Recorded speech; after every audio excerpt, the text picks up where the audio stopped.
दोस्तों कैसे आप सभी लोग। आशा करते हैं आप सब बहुत अच्छे होंगे और आप सबकी तैयारी भी अच्छी चल रही होगी। दोस्तों आज हम सॉल्व करेंगे पार्ट नंबर 54 और एनटीपीसी का जो पिछला पेपर था, पिछली बार आया था, वो रियल क्वेश्चन पेपर हम सॉल्व करेंगे।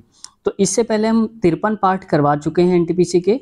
अगर आप देखना चाहते हैं तो चैनल की प्लेलिस्ट में आप चेक कर लीजिए, सारे पार्ट्स आपको वहाँ पर मिल जाएंगे। और हमने दोस्तों सभी पार्ट्स को सीरियल वाइज लगा दिया है ताकि आपको परेशानी ना हो। आप एक पार्ट से शुरू करें और लास्ट तक देखते चले आएँ, ऐसा आसानी से हमने वहाँ पर प्लेलिस्ट में सेट कर दिया है। दोस्तों आप जानते होंगे कि इस वर्ष जो वैकेंसी हैं वो बहुत कम है, हालांकि अभी इतनी भी कम नहीं होनी चाहिए थी और बढ़ेंगे भी, चांसेस है इसका कि बढ़ना चाहिए और बढ़ेंगे भी। आप उम्मीद बनाए रखिए, बढ़ेंगी वैकेंसी। और इस बार आप ये मान के चलिए कि जी जान आपको लगा देना है।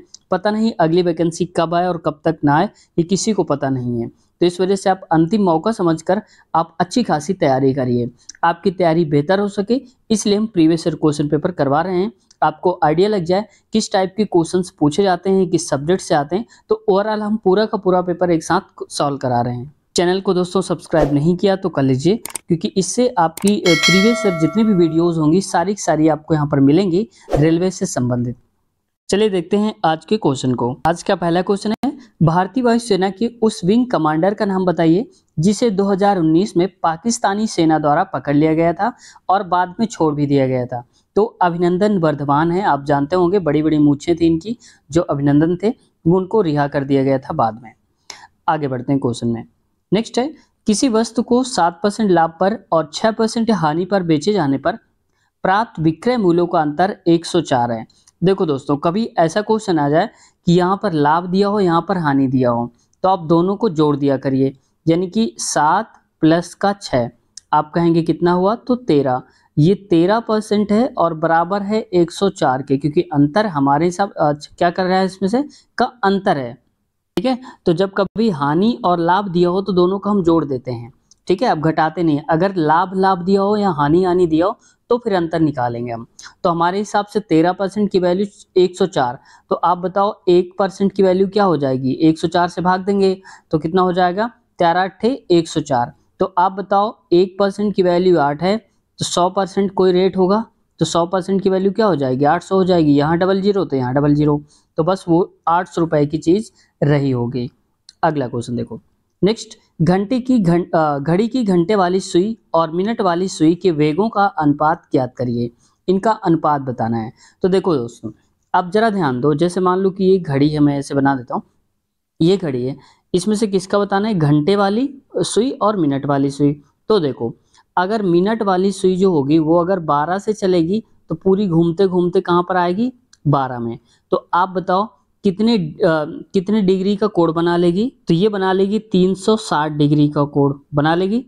अब देखो, यही अगर ये घंटे वाली होगी, जब ये मिनट वाली पूरा एक राउंड कर देगी तब घंटे वाली यहाँ पर जैसे ऐसे लिखा रहता है नंबर, ऐसे ऐसे करके, तो 12 से 1 में आएगी, यानी कि वो केवल इतना दूरी डिस्टेंस कवर कर पाएगी।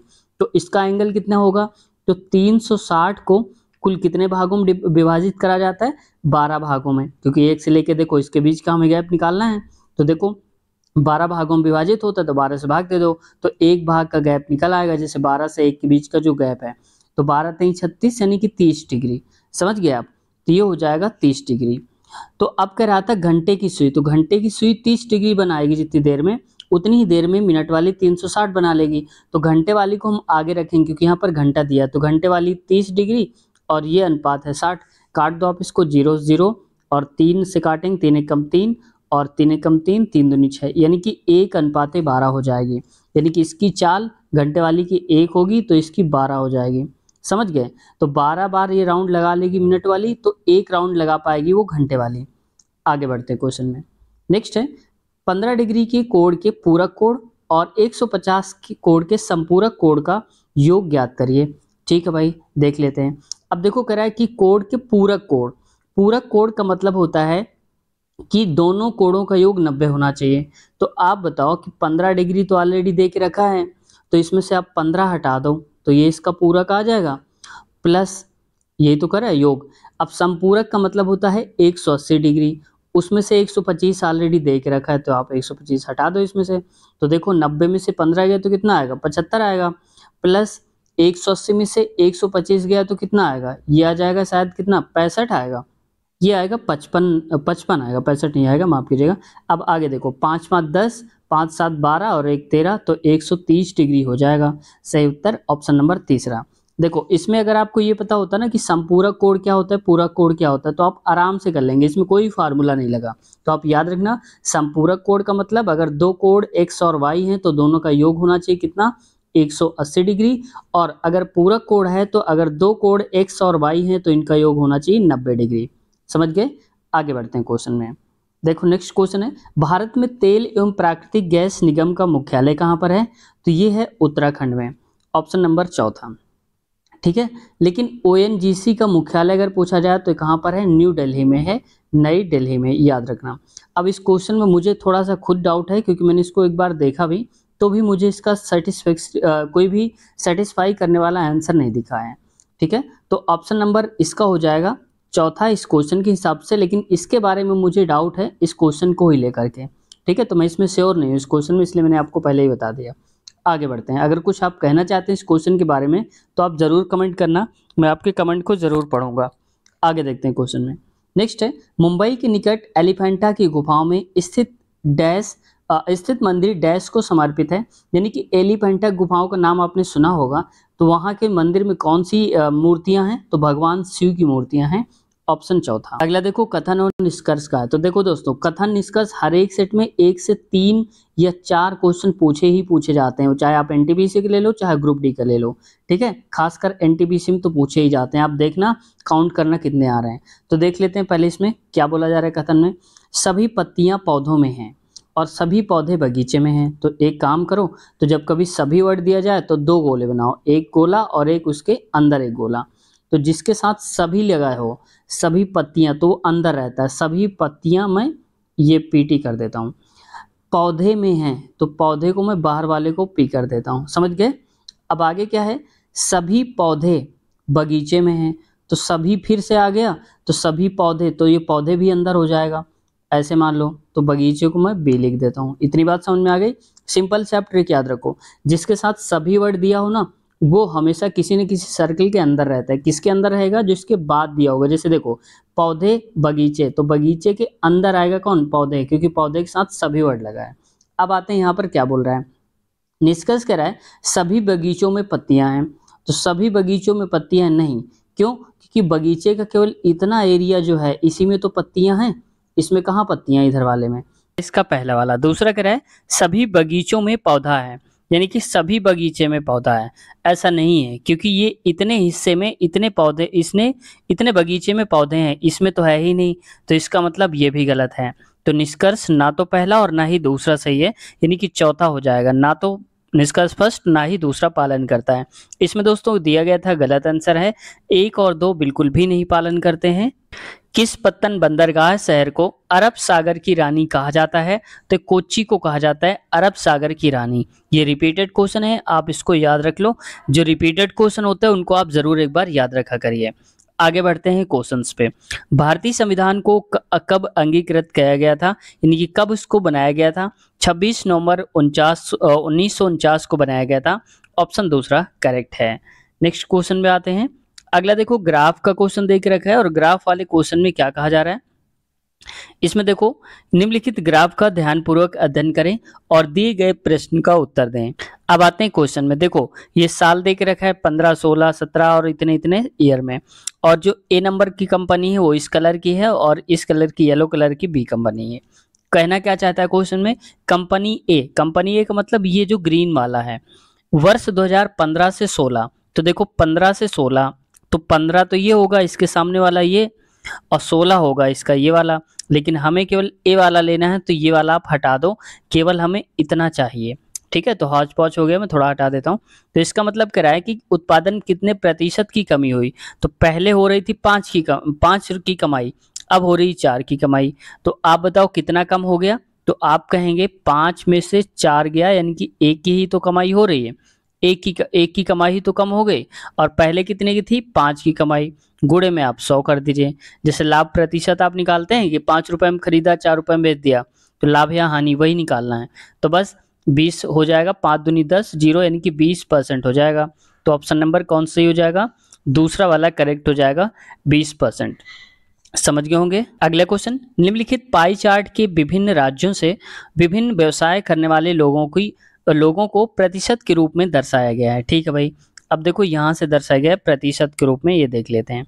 ठीक है, अब क्या कह रहा है क्वेश्चन पे, किसान को निरूपित करने वाले वृत्तखंड के लिए केंद्र कोण का मान लगभग क्या होगा, ये बताना है। तो देखो टोटल हमारे हिसाब से आप सबको जोड़ लो पहले। परसेंटेज कितना है, 22, 9 इसको 28, 30, 20, 50 हो जाएगा, और ये 50, 60, 70, 30 यानी कि 100% दिया है। अब देखो हमारे हिसाब से क्वेश्चन के हिसाब से 100%। अब इसको अगर वृत्तखंड बताना है यानी कि कोण बताना है, तो आप बताओ कि पूरा सर्कल का जो कोण होता है ये वाला कितने का होगा, तो आप कहेंगे 360 डिग्री का होता है। तो हमारे हिसाब से 100 की वैल्यू जो है वो 360 है, तो 0 0 आप काट दो, तो 10 की वैल्यू कितनी हो जाएगी, 36 हो जाएगी। बताना किसकी है, लगभग मान है किसान को, किसान की वैल्यू क्या है 11 है, तो इसको 11 की वैल्यू निकालने के लिए हम क्या करेंगे, 36 बटे में 10 और गुणे में 11 करेंगे। ठीक है, क्योंकि यहाँ से 1 की वैल्यू निकाल ली, एक ऐसे कर लो अगर नहीं समझ में आ रहा, 1 की वैल्यू निकाली तो 36 बटे 10 आया होगा, बस 11 से गुणा इधर भी और इधर भी करा दिया। तो 11 का गुणा पहले 36 में कराते हैं, तो 11 छक 66 और 11 33 और 6 होता है 39, नीचे 10 आएगा, तो 1 0 लगा है, इस वजह से पॉइंट पीछे की तरफ से हम आएंगे 6 से 1 पॉइंट में लगा देंगे, क्योंकि 1 0 है तो इधर से आकर के 1 के बाद लगा देंगे, तो 39.6 आया। लेकिन कह रहा है कि लगभग में बताना है, तो लगभग की 40% के आसपास हम इसको मान सकते हैं ऑप्शन के हिसाब से। तो देखो 40% कहाँ लिखा हुआ है, तो ऑप्शन नंबर हो जाएगा इसका चौथा वाला करेक्ट आंसर हो जाएगा। अगला क्वेश्चन, नीचे दिया गया बार ग्राफ वर्ष 2017 और 18 में 5 अलग अलग दुकानों A, B, C, D, E की साइकिल की बिक्री को 1000 में दर्शाता है। कब, 2017 में जो बिक्री हुई है और 18 में जो बिक्री हुई है। चलो अब इधर ग्राफ में आते हैं। अब ध्यान से देखो क्वेश्चन कह क्या रहा है, क्योंकि हमें मेन क्वेश्चन को ही टारगेट करना होता है। अब कह रहे हैं कि दोनों वर्षों के दौरान, यानी कि जो 2 वर्ष थे ना यहाँ पर 2017 और 18, सी की कुल बिक्री, तो सी की कुल कितनी बिक्री हुई है पहले ये देखो दोनों सालों में। तो सी है कहाँ पर, आप कहेंगे ये है सी, ये ठीक है, ये सी है, तो सी की बिक्री कितनी हुई है, पहले हुई है 2017 में 75 और इसमें हुई है 80, तो 75 प्लस का 80। फिर आगे कह रहा है दोनों वर्ष के दौरान दुकानी की बिक्री का अनुपात, तो ये आप लगा दो और अनुपात लगा दो। अब कह रहा है ई की बिक्री उसी साल, तो ई कहाँ पर है, ये है, तो ये कितनी बिक्री हुई है 85 और 90, तो 85 प्लस 90 आप कर दीजिए, 85 प्लस का 90, इसको आप जोड़िए तो कितना आएगा, 5 8 7 15 आ जाएगा, तो ये हो जाएगा 155। अनुपात लगा दीजिए, और यहाँ पर देखो ये लिखा है 90, तो ये हो जाएगा कितना, 5 और 9 8 17 175। अब आप इसको काट लीजिए 5 से, तो 5 3 15, 5 एकम 5, और यहाँ पर आएगा 5 3 15, 2 बचेगा 5 25, तो यहाँ पर आ जाएगा 35, 31 अनुपाते 35 आ जाएगा। देखो तो सही उत्तर कहाँ पर हो जाएगा, ऑप्शन नंबर पहला ही करेक्ट हो जाएगा, आप याद रखेंगे। उस संख्या का चयन करें जो निम्नलिखित श्रेणी से संबंधित नहीं है। ठीक है भाई, देख लेते हैं। अब देखो 5 का 2 गुना 10, 1 जोड़ दिया है, यानी कि गुणे 2 प्लस 1। इसमें देखो 11 का 2 गुना क्या होता है 22, और 22 में जोड़ा गया है 2, ठीक है, मतलब गुणे 2 प्लस का 2 जोड़ा गया है। अब इसमें क्या होना चाहिए, गुणे 2, 24 दूनी 48 और प्लस का 3 होना चाहिए, क्योंकि एक बार 1 2 3 3 ऐसे जोड़ रहे हैं, तो 51 होना चाहिए, जबकि यहाँ क्या दिया है 53, बस यही गलत हो जाएगा हमारा। ठीक है, तो यहाँ पर क्या होना चाहिए था 51। अब आप कहें इसको वेरीफाई कैसे करेंगे, तो आप देख लो 51 का आप कितना करेंगे, दोगुना करिए तो 102 होगा, 102 में यहाँ पर 3 जोड़ा था, आप कितना जोड़ेंगे 4, तो 106 हो जाएगा। तो देखो 106 आ रहा है, इसका मतलब 53 वाला ही डाउट था, यही गलत था, तो ऑप्शन दूसरा करेक्ट हो जाएगा। नेक्स्ट क्वेश्चन देखो, उस पद का चयन करें जो निम्नलिखित श्रृंखला से संबंधित नहीं है। ठीक है भाई, उस पद को देख लेते हैं। तो देखो यहाँ पर 3 से 7 हुआ है तो 4 जोड़ा गया, 7 में 4 जोड़ा गया तो 11, 11 में 4 15, 15 में 4 19। ठीक है, अब आगे जो आने वाला होता है उसमें क्या आना चाहिए था, वहां पर आना चाहिए 19, और इसमें 4 4 जोड़ दिए 23 आएगा। ये से देखो, अब देखो इसके बाद कह रहा है हमें आगे वाला नहीं बताना, हमें बताना है कि इसी में किसी में गड़बड़ी है। ठीक है भाई, अब पीछे से चेक कर लो एक बार, P के बाद आता है Q, Q के बाद S, एस और टी आ गया है, तो यहाँ कहीं पर गड़बड़ी है। देखो P के बाद Q का गैप होना चाहिए, P के बाद गैप नहीं है, इसमें से ऐसे ही होना चाहिए। जैसे देखो P के बाद Q, फिर आना चाहिए R, S और T दिया है, यहाँ गड़बड़ कर रहा है। क्यों? क्योंकि बाद यहाँ पर R होना चाहिए था। तो बस यही हमारा गलत हो जाएगा, ऑप्शन नंबर दूसरा वाला। बाकी आप डी जी वाला मैच कर लेना तो भी आपका आ जाएगा। हमें कोई ना कोई एक गलती पकड़नी होती है, अगर वो सही है, गलती मिल गई तो बस उसी से आप आसानी से कर सकते हो। आगे देखो, आर के नारायण उपन्यास, तो आर के लक्ष्मण क्या है? कार्टूनिस्ट हैं। ठीक है, याद रखना आप, क्योंकि देखो कोई ना कोई ऐसे क्वेश्चंस भी पूछ लिए जाते हैं जिनकी आप उम्मीद भी नहीं करते हो। आगे देखो, 4 अक्षर युग्म दिए गए हैं, इनमें से 3 किसी तरह से संगत हैं, यानी कि एक जैसे हैं, और एक असंगत है, इनमें से अलग है। उसी अलग वाले को असंगत को बताना है। ठीक है भाई, पहले देखो ए से ई कैसे हुआ होगा। तो देखो ए के बाद क्या आता है? बी सी डी, यानी कि 3 का गैप है, आगे आ गया है ई। एल के बाद देखो, एल के बाद एम एन ओ, फिर इसके बाद क्या आया है? पी आया है, जैसे यहाँ पर ई आ गया था। फिर देखो टी से चलो आगे, टी के बाद क्या आएगा? यू वी डब्ल्यू, फिर आएगा एक्स। तो देखो एक्स आ रहा है। तो बस जब आप पेपर कर रहे हो, वहाँ पर एग्जाम हॉल में बैठे हो, तो अगर ये 3 का एक साथ बन रहा है, ठीक है, तो आप चौथा चेक नहीं करेंगे, डायरेक्ट इसी को टिक करके आगे बढ़ जाएंगे, टाइम वेस्ट नहीं करना। फिर भी आपकी संतुष्टि के लिए मैं बता देता हूँ, वरना आप कहेंगे ऐसे ही बोल रहे हैं। तो देखो यू, यू के बाद क्या आता है? वी डब्ल्यू एक्स, 3 छोड़ रहे हैं ना, अब क्या आएगा आगे? यहाँ पर आना चाहिए था y, जबकि यहाँ पर z आ गया है, वही गलत हो गया है। तो ऑप्शन चौथा करेक्ट आंसर है। अगला है, दिए गए पैटर्न को ध्यानपूर्वक अध्ययन करिए, उस संख्याओं का चयन करें जो निम्न में से प्रश्नवाचक के स्थान पर आ सकती है। पहले इसको ध्यान से देखो, थोड़ा मैं जूम कर देता हूँ ऐसे करके, अब आपको दिख रहा होगा, ऐसे उम्मीद करते हैं। तो देखो 4 3, लेकिन इनको 20 18 कैसे बनाया गया? तो देखो भुजाएं कितनी है इसमें? 4, तो 4 का 1 बढ़ा दो 5, तो 4 पंचे 20। इसमें भुजाएं कितनी है? 3, इसमें से 5 का गुणा, तो इसमें से 6 का गुणा करा दो, 3 छंग 18। यानी कि पहले वाले में हम 5 का गुणा कर रहे हैं और दूसरे वाले में 6 का गुणा कर रहे हैं, समझ गए आप, भुजा के साथ। इसमें देखो कितनी भुजाएं, इसमें से आप कहेंगे 5 भुजाएं हैं, तो 5 और गुणे में 5 तो 25 हो गया, और यहाँ पर 4 भुजाएं और गुणे में 6, तो 4 छंग 24 हो गया, समझ गए होंगे आप। तो इसका मतलब इसकी भुजाएं गिनो, तो कितनी भुजाएं हैं? 6, 1 2 3 4 5 और 6, तो 6 और गुणे में आगे कितना करते हैं? 5 करेंगे, और दूसरे बारे में 3 भुजाएं, तो यहाँ पर 3 और गुणे में 6 हो जाएगा, तो 5 6 का 30 हो जाएगा, 3 छंग 18 हो जाएगा, तो 30, 18 आएंगे। ऑप्शन पहला ही वाला करेक्ट हो जाएगा, समझ गए होंगे आप। आगे बढ़ते हैं क्वेश्चन पे।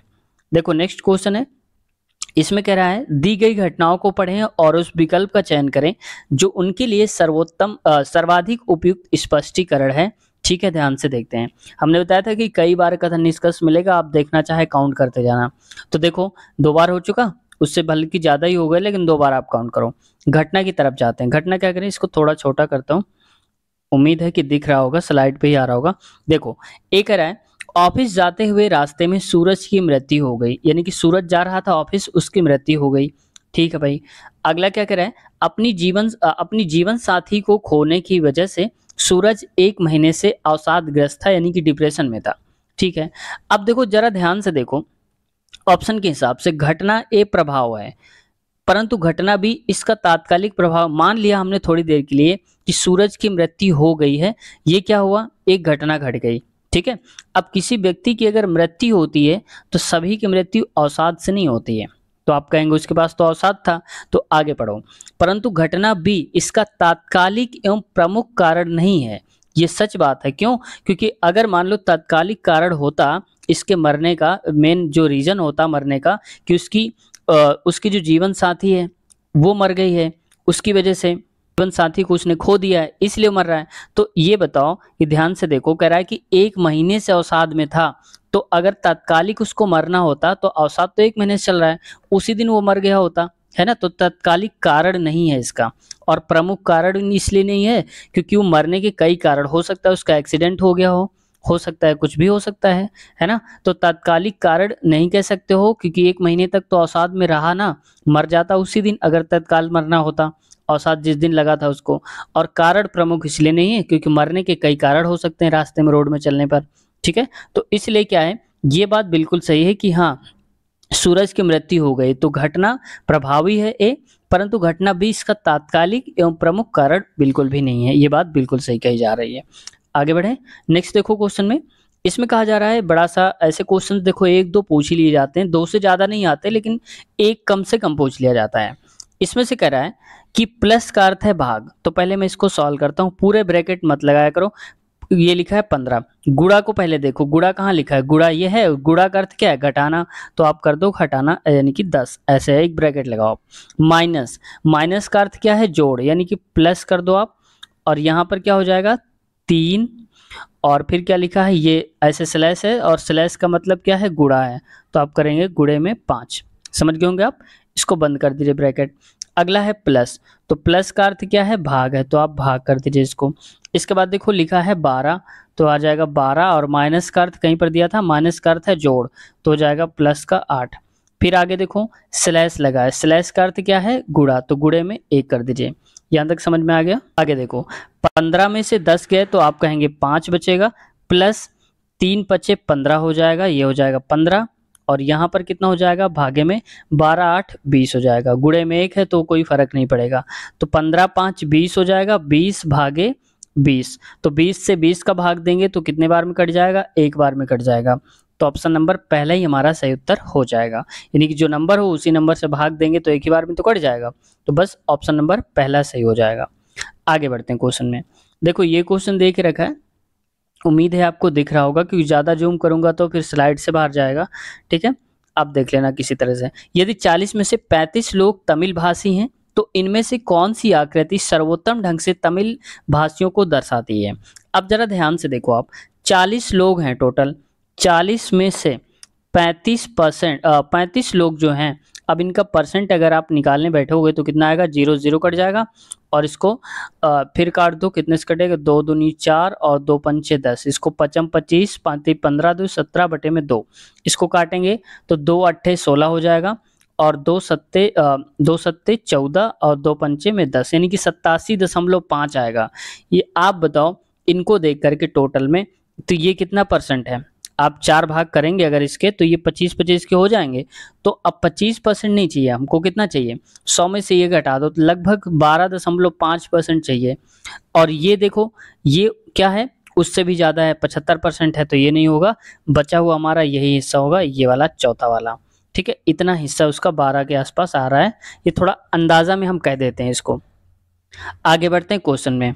नेक्स्ट क्वेश्चन है, 4 शब्द दिए गए हैं, इनमें से किसी तरह से किसी तरह संगत है और एक असंगत है, असंगत का चयन करिए। तो देखो एक है यहाँ पर बांसुरी, वायलिन, सैक्सोफोन, तो इनमें से केवल जो वायलिन है इसमें तार होता है, बाकी सारे जितने वाद्य यंत्र हैं इन सबको मुंह से बजाया जाता है, जबकि इसको हाथ से बजाया जाता है, इस वजह से ये असंगत हो जाएगा, ऑप्शन नंबर दूसरा करेक्ट हो जाएगा। नेक्स्ट क्वेश्चन पे आते हैं। अगला क्वेश्चन है, यहाँ पर दिया है उस विकल्प का चयन करें जिसका तीसरे शब्द के साथ वही संबंध है जो दूसरे का पहले वाले से है। तो इसको मैं थोड़ा सा जूम करता हूँ, और यहाँ पर देखो नेपाल गाय है और भारत का क्या है, यानी कि नेपाल का राष्ट्रीय पशु है गाय, तो वैसे ही भारत का राष्ट्रीय पशु क्या हो जाएगा, बाघ। ऑप्शन नंबर पहला करेक्ट आंसर है। तो दोस्तों आज के क्वेश्चंस 100 तक हमने करे हैं, और इसके आगे वाले क्वेश्चंस कवर करेंगे हम नेक्स्ट पार्ट में, जो कि ये होगा हमारा पूरा सेक्शन। तो ये क्वेश्चन पेपर का सॉल्यूशन अगर आप देखना चाहते हैं तो इसी वीडियो के नीचे जिस वीडियो को आप देख रहे हैं वहीं पर लिंक मिल जाएगा अगला पार्ट के नाम से, तो उस पर क्लिक करते ही ये सारे क्वेश्चंस ओपन हो जाएंगे। तो उम्मीद है वीडियो से कुछ सीखने को मिला होगा।